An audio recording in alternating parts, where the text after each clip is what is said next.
നമസ്തേ. Chapter 11 ഏറ്റവും അവസാനത്തെ class അല്ല, അതിന് തൊട്ട് മുന്നത്തെ ക്ലാസ്സിലേക്ക് നമ്മൾ എത്തിയിരിക്കുന്നു. ഗ്രാമസമൂഹത്തിൽ സ്വാതന്ത്ര്യത്തിന് ശേഷമുണ്ടായ മാറ്റങ്ങൾ എന്തെല്ലാം എന്നുള്ളതാണ്. ചെറിയ മാർക്കിനൊക്കെ സാധാരണ ചോദിക്കുന്നതാണ്. ചെറിയ മാർക്കിനും അതുപോലെ 6 മാർക്കിനും ഒക്കെ ചോദിക്കാൻ സാധ്യതയുള്ളതാണ്. ഹരിത വിപ്ലവം മൂലവും അല്ലാതെ ഉണ്ടായ സ്വാതന്ത്ര്യ ആനന്തരം ഉണ്ടായ നിയമങ്ങൾ മൂലവും ഒക്കെ നമ്മുടെ ഗ്രാമസമൂഹത്തിൽ ഒത്തിരി മാറ്റങ്ങൾ ഉണ്ടായിട്ടുണ്ട്. അങ്ങനെ പൊതുവായിട്ടുണ്ടായ മാറ്റങ്ങൾ എന്തൊക്കെ എന്നുള്ളതാണ് നമ്മളിവിടെ പഠിക്കുന്നത്. Okay, transformation in rural society after independence എന്നുള്ളതാണ്. ഏറ്റവും പ്രധാനമായിട്ടുള്ള മാറ്റം എന്ന് പറയുന്നത് കൃഷിയുടെ ഉൽപാദനം കൂടുന്നു. അപ്പോൾ സ്വാഭാവികമായിട്ടും കർഷക തൊഴിലാളികളുടെ ആവശ്യം കൂടുന്നു. അതുപോലെ സാധനമായിരുന്നു നേരത്തെ കൂലിയായി കൊടുത്തിരുന്നതെങ്കിൽ ഇപ്പോഴത് പണമായി കിട്ടുവാനായിട്ട് തുടങ്ങുന്നു എന്നുള്ളതാണ്. പിന്നെ ഗ്രാമപ്രദേശങ്ങളിൽ ഉണ്ടായിരുന്ന സാമൂഹിക ബന്ധങ്ങൾക്കെല്ലാം ഉലച്ചിൽ തട്ടി. കൃഷിക്കാർക്ക് ഭൂവുടമയുമായി ബന്ധമുണ്ടായിരുന്നു, ജന്മിയുടെ കീഴിൽ വേല ചെയ്യുന്നവരുമായിട്ടൊക്കെ ബന്ധമുണ്ടായിരുന്നു. അതിനൊക്കെ ഉലച്ചിൽ തട്ടുവാനായിട്ട് കാരണമായി. നമ്മൾ കഴിഞ്ഞ ക്ലാസ്സിൽ പറഞ്ഞിരുന്നു, കുടിയായ്മ, അതായത് പാട്ടം കൊടുത്തിട്ട് വസ്തുക്കൾ എടുത്തിരുന്ന ആൾക്കാരുടെ അവരെല്ലാം ഒഴിപ്പിച്ചിട്ട് ഭൂവുടമകൾ കൃഷി ചെയ്യുവാനൊക്കെ തുടങ്ങുന്നു. കാരണം ഭയങ്കര ലാഭമൊക്കെ കിട്ടുന്നു, അതുകൊണ്ട് അവർ സ്വന്തമായിട്ട് ചെയ്യാൻ തുടങ്ങുന്നു. ഇതെല്ലാം തന്നെ കാർഷിക മേഖലയിലെ സാമൂഹിക ബന്ധങ്ങൾക്ക് ഉലച്ചിൽ തട്ടുവാനായിട്ട് കാരണമാകുന്നു. ഇനി അങ്ങനെ ആവുമ്പോൾ ഈ ആൾക്കാർക്ക് ജോലി ഇല്ലാതാവുമ്പോൾ അവരവിടെ നിന്നൊക്കെ മറ്റു സ്ഥലങ്ങളിലേക്ക് പോകുകയും ഇവിടേക്ക് ജോലിക്കായിട്ട് വേറെ സ്ഥലങ്ങളിൽ നിന്ന് ആളുകൾ വരുന്നതൊക്കെ ഒരു പ്രവണതയുണ്ടായി. അപ്പൊ അങ്ങനെ വന്നപ്പോൾ ആരുടെയും കീഴിലല്ലാതെ ജോലി ചെയ്യുന്ന ഒരു പ്രത്യേക വർഗം, അവരെ നമ്മൾ സ്വതന്ത്ര കൂലിക്കാർ എന്ന് വിളിക്കുന്നു. സ്വതന്ത്ര കൂലിക്കാർ എന്ന വർഗം വളർന്നു വരുവാനായിട്ട് ഈ ഒരു സ്വാതന്ത്ര്യാനന്തര ഇന്ത്യയിൽ വളർന്നു വരുന്നു എന്നുള്ളതാണ്. സ്വതന്ത്ര കൂലിക്കാർ എന്നൊരു വർഗം വളർന്നു വരുന്നു. സ്വതന്ത്ര കൂലിക്കാർക്ക് എവിടെയും ഉറപ്പുണ്ടാവില്ല. അവർ ചിലപ്പോൾ കുടിയേറ്റക്കാരൊക്കെ ആയിരിക്കാം, കൃഷിപ്പണി ചെയ്യുന്ന ആൾക്കാരും ആയിരിക്കാം. ഓക്കെ, അപ്പോൾ കർഷക തൊഴിലാളികളുടെ ആവശ്യം കൂടുന്നു. കൂലി പണമായി, സാധനമായി കിട്ടിയിരുന്നത് മാറിയിട്ട് പണമായി കിട്ടിത്തുടങ്ങി. സാമൂഹിക ബന്ധങ്ങളിൽ ഉലച്ചിൽ തട്ടി സ്വതന്ത്ര കൂലിക്കാർ എന്ന് പറയുന്ന ഒരു പുതിയ വർഗം ഉയർന്നു വരുന്നു. സ്വതന്ത്ര കൂലിക്കാർ എന്ന് പറയുന്ന ഒരു പുതിയ വർഗം, ഫ്രീ വേജ് ലേബറേഴ്സ് എന്ന് നമ്മൾ പറയും. ഫ്രീ വേജ് ലേബറേഴ്സ് ഉയർന്നു വരുന്നു. ഭൂ ഉടമകൾ രക്ഷാധികാര സ്ഥാനത്ത് നിന്നും മാറുന്നു. നേരത്തെ ഭൂ ഉടമകൾ ഒരു പ്രത്യേകതരം രക്ഷാധികാര മനോഭാവമായിരുന്നു, അവരുടെ എല്ലാ കാര്യങ്ങളും നോക്കി നടത്തുന്ന ഒരു രീതിയായിരുന്നു. അപ്പൊ അതങ്ങ് മാറിയിട്ട് ചൂഷണം മാത്രം ഇവരുടെ ലക്ഷ്യമായി. കാരണം ഈ ഭൂ ഉടമയ്ക്ക് കൃഷിക്കാരുമായിട്ടോ അല്ലെങ്കിൽ ജന്മിക്ക് വേലക്കാരുമായിട്ടോ ഒന്നും മറ്റു ബന്ധങ്ങളൊന്നുമില്ല. അതുകൊണ്ട് അവർ ചൂഷണം മാത്രം ലക്ഷ്യമാക്കുന്നു. ഇനി മുതലാളിത്ത ഉൽപാദന രീതി വളർന്നു വരുന്നു. അമിതമായിട്ട് ഉണ്ടാക്കണം, ലാഭം വേണം, ലാഭമാണ് മുതലാളിത്തത്തിന്റെ ലക്ഷ്യം, അല്ലെ? അപ്പൊ മുതലാളിത്ത ഉൽപാദന രീതി വളർന്നു വരുന്നു. കൃഷിയുടെ വാണിജ്യവൽക്കരണം വരുന്നു. നേരത്തെ നമ്മൾ കഴിഞ്ഞ ക്ലാസ്സിൽ പറഞ്ഞിരുന്നു, കൃഷിയുടെ വാണിജ്യവൽക്കരണം, അതായത് വാണിജ്യ ആവശ്യങ്ങൾക്കായിട്ട് കൃഷി ചെയ്യുന്നു. വാണിജ്യ രീതിയിൽ നല്ല ലാഭം കിട്ടുന്ന സാധനങ്ങൾ അല്ലെങ്കിൽ വിളകളൊക്കെ കൃഷി ചെയ്യുന്നതാണ് കൃഷിയുടെ വാണിജ്യവൽക്കരണം എന്ന് പറയുന്നത്. അപ്പൊ കൃഷിയുടെ വാണിജ്യവൽക്കരണം വന്നതോടുകൂടി ഗ്രാമങ്ങൾ വലിയ സമ്പദ് വ്യവസ്ഥയുടെ ഭാഗമായി മാറി. അപ്പൊ സ്വാഭാവികമായിട്ടും നല്ല കൃഷികൾ ചെയ്യുന്ന ആൾക്കാർക്ക് ഒത്തിരി പണം കിട്ടുവാനും അങ്ങനെ ഗ്രാമങ്ങളിലേക്ക് പണം ഒഴുകുവാനും ഈ കിട്ടുന്ന പണം കൊണ്ട് പുതിയ ബിസിനസ്സുകളും പുതിയ തൊഴിലവസരങ്ങളും ഉണ്ടാക്കുവാനും ആധുനിക കൃഷിരീതികൾ ഉപയോഗിച്ച് കൃഷി ചെയ്യുവാനും പണം വരുമ്പോൾ അവിടെ കൂടുതൽ കൃഷി ചെയ്യുവാൻ പോകുന്നു. ബാങ്കുകൾ ഉണ്ടാകുന്നു, കാർഷിക സ്ഥാപനങ്ങൾ വളർന്നു വരുന്നു, ബാങ്കുകൾ വായ്പകൾ നൽകുന്നു. അങ്ങനെ ആകെ മൊത്തം ഗ്രാമത്തിന്റെ സമ്പദ് വ്യവസ്ഥയിൽ മാറ്റങ്ങൾ ഉണ്ടാകുന്നു. അപ്പൊ അതിനെല്ലാം അടിസ്ഥാനം കൃഷിയുടെ വാണിജ്യവൽക്കരണമാണ്. അപ്പൊ ഈ 7ാമത്തെ പോയിന്റ് നമ്മൾ എസ് എഴുതുമ്പോൾ, അതായത് ഒരു 6 മാർക്കിന് ചോദിക്കുമ്പോൾ ഈ 1, 2, 3, 4, 5, 6, 7 എഴുതുമ്പോൾ 7 ഒരു സെന്റൻസ് ആയിട്ട് എഴുതിയാൽ മതി. കൃഷിയുടെ വാണിജ്യവൽക്കരണം വന്നു എന്ന് പറഞ്ഞാൽ മാത്രം മതിയാവും. ഓക്കെ, ഇത് ഇത്രയും വലുതായിട്ട് എഴുതിയിരിക്കുന്നത് എന്തിനാന്ന് വെച്ചാൽ കൃഷിയുടെ വാണിജ്യവൽക്കരണത്തിനെ കുറിച്ച് വിശദീകരിക്കാൻ ചോദിക്കാം. അപ്പോൾ അല്ലെങ്കിൽ കൃഷിയുടെ വാണിജ്യവൽക്കരണം എന്താണ്, അതുമൂലം ഗ്രാമത്തിലുണ്ടായ മാറ്റങ്ങൾ എന്ത് എന്ന് ചെറിയൊരു മാർക്കിന് ചോദിക്കാൻ സാധ്യതയുണ്ട്. കൃഷിയുടെ വാണിജ്യവൽക്കരണം എന്ത് എന്ന് നമ്മൾ കഴിഞ്ഞ ക്ലാസ്സിൽ പഠിച്ചിട്ടുണ്ടായിരുന്നു, അല്ലെ? അതായത് വാണിജ്യ ആവശ്യങ്ങൾക്കായിട്ട് വിളകൾ ഉൽപ്പാദിപ്പിക്കുന്നു, അതിനെയാണ് കൃഷിയുടെ വാണിജ്യവൽക്കരണം എന്ന് പറയുന്നത്. അപ്പോൾ അതുകൊണ്ടുണ്ടായ മാറ്റങ്ങളൊക്കെയാണ് ഇവിടെ പറയുന്നത്. എന്താണ്? സമ്പദ് വ്യവസ്ഥയിൽ ഒരുപാട് മാറ്റമുണ്ടായി, ഗ്രാമങ്ങളിലേക്ക് പണം ഒഴുകുന്നു, തൊഴിൽ ബിസിനസ് അവസരങ്ങൾ കൂടുന്നു, ആധുനിക കൃഷിരീതികൾ ഉപയോഗിക്കുന്നു, ബാങ്കുകളും കാർഷിക സ്ഥാപനങ്ങളും തുടങ്ങി അല്ലെങ്കിൽ വളർന്നു വന്നു, ഇവയെല്ലാം കർഷകർക്ക് വായ്പ നൽകുന്നു. ഇത് ഗ്രാമത്തിന്റെ സമ്പദ് വ്യവസ്ഥയിൽ ആകെ മൊത്തം മാറ്റങ്ങൾ ഉണ്ടാക്കുന്നു. മനസ്സിലായല്ലോ? അപ്പൊ ഈ എസ് ചോദിക്കുമ്പോൾ ഇതൊറ്റ സെന്റൻസ് മാത്രം മതിയാവും. ഇനി 8ാമത്തെ പോയിന്റ്, ഇടത്തരം കർഷകരും സമ്പന്ന കർഷകരും ലാഭം ഉണ്ടാക്കിയിട്ട് അവരെന്ത് ചെയ്യുന്നു? ബിസിനസ്സിൽ നിക്ഷേപിക്കുന്നു.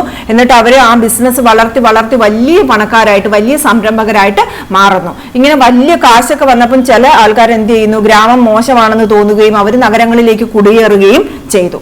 കുടിയേറാതെ ഗ്രാമങ്ങളിൽ നിന്ന് ചിലരൊക്കെ അവിടെ വലിയ പ്രബലരായി മാറുകയും ചെയ്യുന്നു. അപ്പൊ ഇടത്തരം കർഷകരും സമ്പന്ന കർഷകരും ലാഭം ബിസിനസ്സിൽ നിക്ഷേപിക്കുകയും വലിയ സംരംഭകരായി മാറുകയും ചെയ്യുന്നു. ചിലര് മറ്റു സ്ഥലങ്ങളിലേക്ക് പോകുന്നു, ചിലര് ഗ്രാമങ്ങളിൽ തന്നെ പ്രബലരായിട്ടും മാറുന്നു. ക്ലിയർ അല്ലേ? ഇനി 9ാമത്തത് വിദ്യാഭ്യാസ മേഖലയിലേക്ക് നമ്മൾ വന്നു. വിദ്യാഭ്യാസം വ്യാപിച്ചു, ഇവരുടെ കയ്യിലൊക്കെ കാശുണ്ടായി, ബിസിനസ് വന്നു, സ്കൂളും കോളേജുകളും ഒക്കെ തുടങ്ങുന്നു. പ്രൊഫഷണൽ വെള്ള കോളർ വൈറ്റ് കോളർ ജോബുകൾ ചെയ്യുന്ന ആളുകൾ കൂടി. കാരണം ഈ സമ്പന്നരുടെ മക്കളെല്ലാം ഈ കോളേജുകളിലൊക്കെ പഠിക്കാൻ പോകുന്നു. അപ്പം വിദ്യാഭ്യാസമുള്ളവരുടെ എണ്ണം കൂടുന്നു. അങ്ങനെ വിദ്യാഭ്യാസ മേഖലയിലും ഈ ഒരു കാർഷിക മേഖലയിൽ ഉണ്ടായ സമ്പന്നത വിദ്യാഭ്യാസ മേഖലയിലും ഉണ്ടാകുന്നു. എന്ന് വെച്ചിട്ട് ഇതിൽ നിന്ന് മാറി നിൽക്കുന്ന ഒരു വിഭാഗവും ഉണ്ട്, ദരിദ്രരായിട്ടുള്ള കർഷകരും അവിടെ ഉണ്ട്. ഇനി പടിഞ്ഞാറ് UP, മധ്യ ഗുജറാത്ത് മേഖലകളൊക്കെ വികസിച്ചു. എന്നാൽ കിഴക്കേ UP, ബീഹാർ ഒക്കെ സ്ഥലങ്ങളിൽ വികസനം മുരടിച്ചു. ഇത് എഴുതിയിരിക്കുന്നത്, ഇത് എസ് എഴുതുമ്പോൾ എഴുതണമെന്നില്ല, ഇത് എഴുതിയിരിക്കുന്ന 1 മാർക്കിന് ചിലപ്പം ചോദിക്കാം. ഓക്കെ. പിന്നെ ഈ സ്ഥലങ്ങൾ ഇങ്ങനെ വ്യത്യസ്തമായിട്ടാണ്. ചില സ്ഥലങ്ങൾ നന്നായിട്ട് വികസിച്ചു, ചിലരുടെയൊക്കെ വികസനം നിലച്ചുപോയി എന്ന് വേണമെങ്കിൽ പറയാം, മുരടിച്ചു അല്ലെങ്കിൽ നിലച്ചുപോയി. എന്നാൽ നമ്മുടെ കേരളം വ്യത്യസ്തമായിട്ടുള്ള ഒരു വികസന മാതൃകയായിരുന്നു കാണിച്ചിരുന്നത്.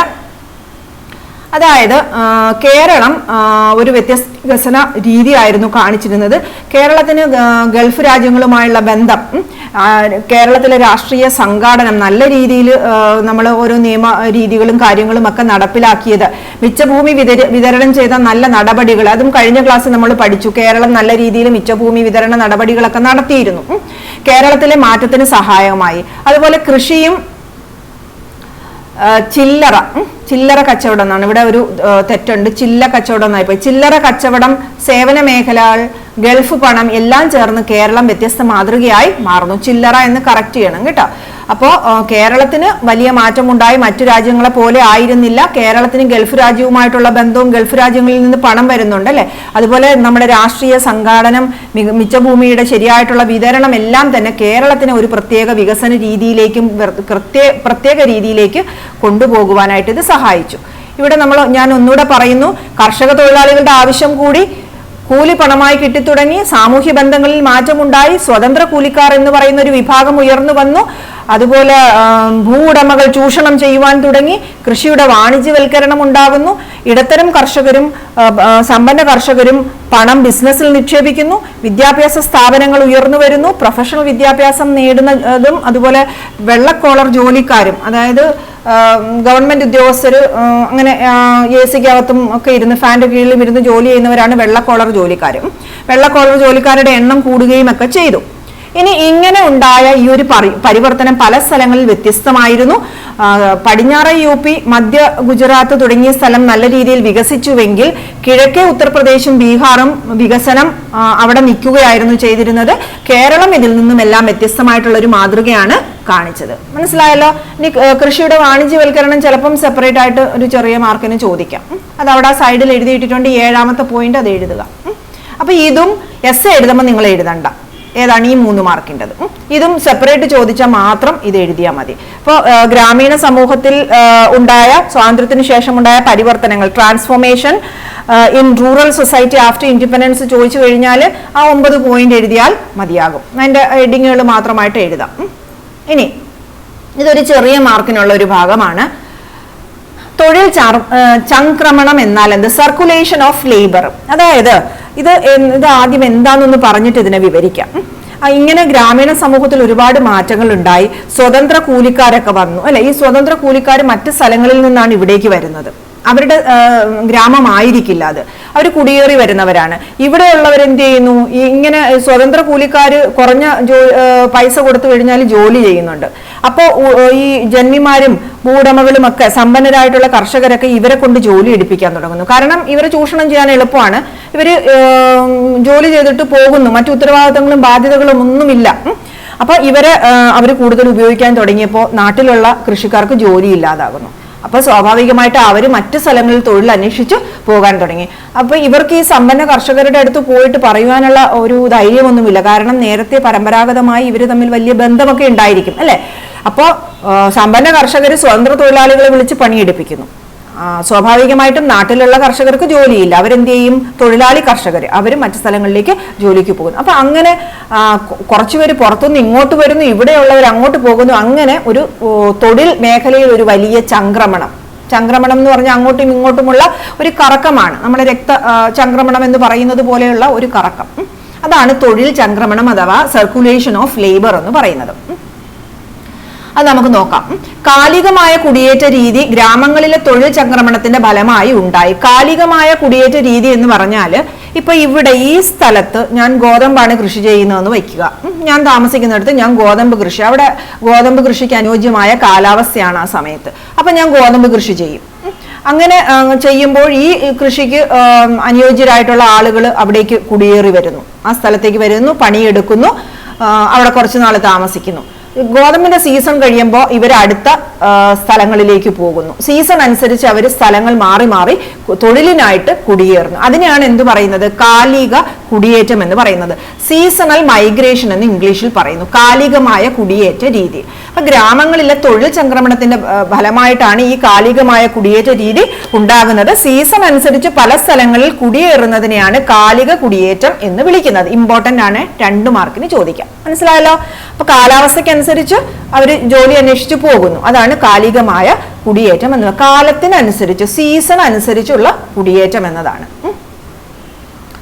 ഇനി ഇതൊരു ചെറിയ മാർക്കിനാണ് ചോദിക്കുന്നത്. അപ്പോൾ അത്ര അങ്ങനെ അങ്ങ് പഠിക്കണമെന്നില്ല. കാലികമായ കുടിയേറ്റ രീതി ഗ്രാമങ്ങളിലെ തൊഴിൽ സംക്രമണത്തിന്റെ ഫലമായിട്ടാണ് ഉണ്ടായത്. സീസൺ അനുസരിച്ച് സ്ഥലങ്ങളിൽ തൊഴിൽ അന്വേഷിച്ച് കുടിയേറുന്ന ആൾക്കാരുടെ എണ്ണം കൂടി അവിടെ. ഇനി തൊഴിലാളികൾ പലതരം തൊഴിൽ ചെയ്തു തുടങ്ങി.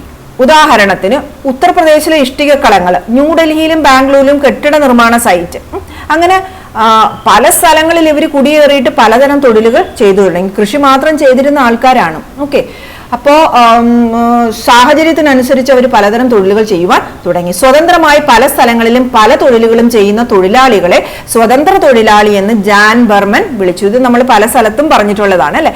തൊഴിലാളികളെ, അതായത് ഒരു സ്ഥലത്ത് സ്ഥിരമായി നിൽക്കാതെ പല സ്ഥലങ്ങളിൽ പല തൊഴിലുകൾ ചെയ്ത് പല സീസണുകളിലും പല സ്ഥലങ്ങളിലായിട്ട് തൊഴിൽ ചെയ്ത് സ്വതന്ത്രമായി പല സ്ഥലങ്ങളിലും പല തൊഴിലുകളും ചെയ്യുന്ന തൊഴിലാളികളെ ജാൻ ബർമൻ എന്ന് പറയുന്ന സോഷ്യോളജിസ്റ്റ് വിളിച്ച പേരാണെന്ത്? സ്വതന്ത്ര തൊഴിലാളി എന്ന് പറയുന്നത്. സ്വതന്ത്ര തൊഴിലാളി ആര് വിളിച്ചു? ജാൻ ബർമൻ എന്ന് പറയുന്ന സമൂഹ ശാസ്ത്രജ്ഞൻ. ഓക്കെ. ഇനി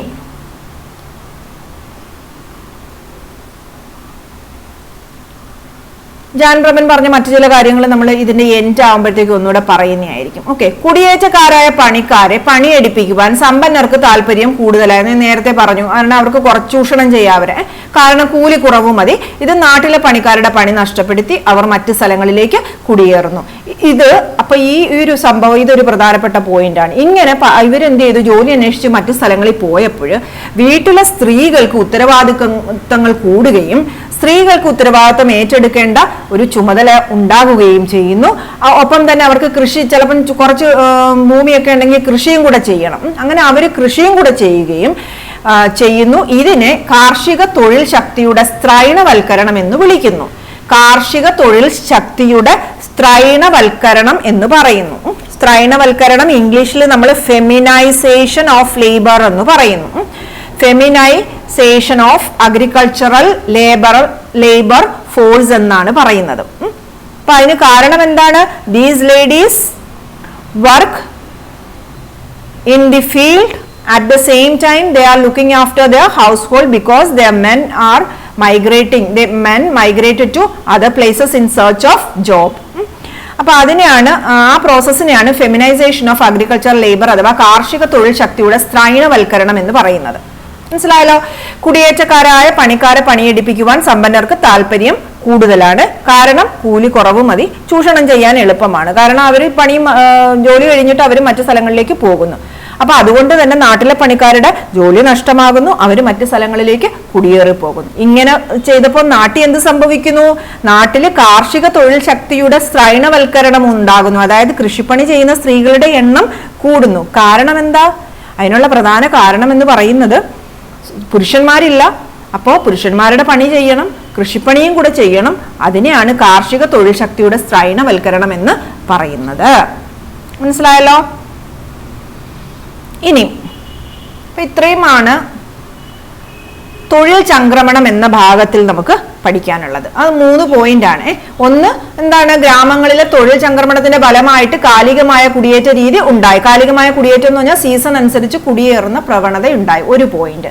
രണ്ടാമത്തെ പോയിന്റ്, തൊഴിലാളികൾ പലതരം തൊഴിലുകൾ ചെയ്യുവാൻ തുടങ്ങി. ഇഷ്ടിക കളങ്ങളിലെ ജോലികൾ, കെട്ടിട നിർമ്മാണ ജോലികളും ഒക്കെ കർഷകർ ചെയ്യുവാൻ തുടങ്ങുന്നു. അതുപോലെ തന്നെ അവർ സ്വതന്ത്രമായിട്ട് സ്വതന്ത്ര തൊഴിലാളികളായിട്ട് സഞ്ചരിച്ചുകൊണ്ട് പണി ചെയ്യുന്നു. അവരെ സ്വതന്ത്ര തൊഴിലാളി എന്ന് വിളിച്ചത് ജാൻ ബർമനാണ്. അത് എസ് എഴുതുമ്പോൾ അല്ലെങ്കിൽ 4 മാർക്ക് എഴുതുമ്പോൾ അത് എഴുതണമെന്നില്ല. അപ്പൊ 2 പോയിന്റ് പറഞ്ഞു. മൂന്നാമത്തെ പോയിന്റ് എന്താണെന്നറിയോ? കുടിയേറ്റക്കാരായ പണിക്കാരെ കൊണ്ട് പണിയെടുപ്പിക്കുവാനാണ് സമ്പന്നന്മാർക്ക് കൂടുതൽ താല്പര്യം. അതുകൊണ്ട് നാട്ടിൽ എന്ത് സംഭവിക്കുന്നു? നാട്ടിലെ പണിക്കാരുടെ പണി നഷ്ടപ്പെടുന്നു, അവർ മറ്റു സ്ഥലങ്ങളിൽ കുടിയേറുന്നു.